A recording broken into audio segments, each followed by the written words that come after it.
Hey there, my name is Daniel Messina and I'm a PhD student at Southeastern Baptist Theological Seminary. My paper is titled The Homiletical Impact and Model of Jilton Moraes for the Brazilian Evangelical Church. The field of homiletical studies in Brazil is very scarce.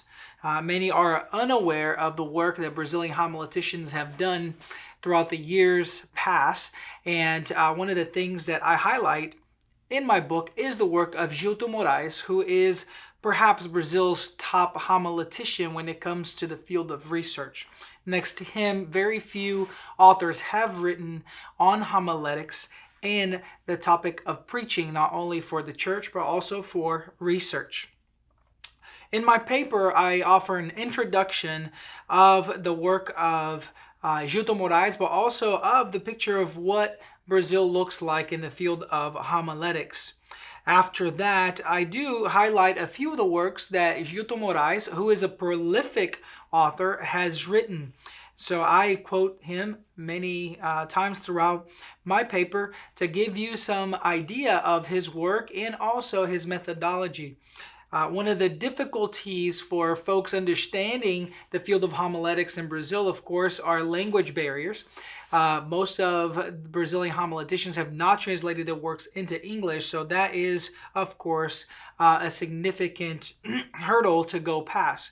However, Jilton Moraes has written a number of books that are very valuable to preaching, and not only preaching for Brazil, but perhaps overseas, even here in America, through his homiletical practice. In the paper, I do highlight his tripartite work titled Homiletical, in which he writes a series of 3 books that are pretty much his magnum opus for preaching.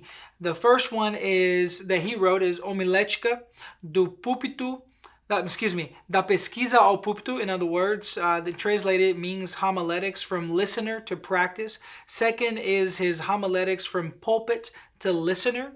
And then finally, his homiletics from listener to practice. In those books, he highlights the different ways in which one can approach preaching in the field of homiletics. And what is noticeable about Jilton Moraes is the influence of methodology from foreign homileticians upon his work.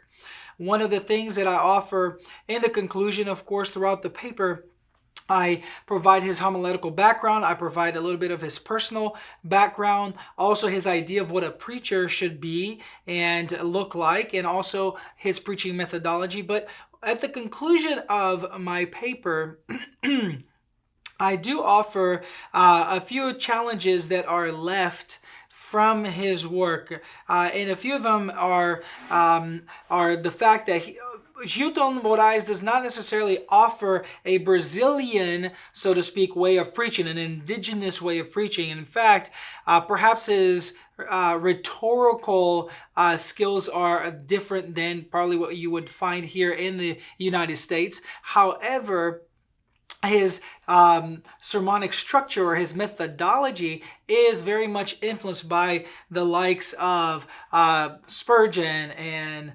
Martin Lloyd-Jones. And in fact, he will quote even modern scholars like, or preachers and homileticians like John Piper and John MacArthur and others. Now, one of the valuable things about the works of Jilton Moraes for the Brazilian church is the fact that he does quote other people that have had an impact in the field of preaching in Brazil. So that is valuable.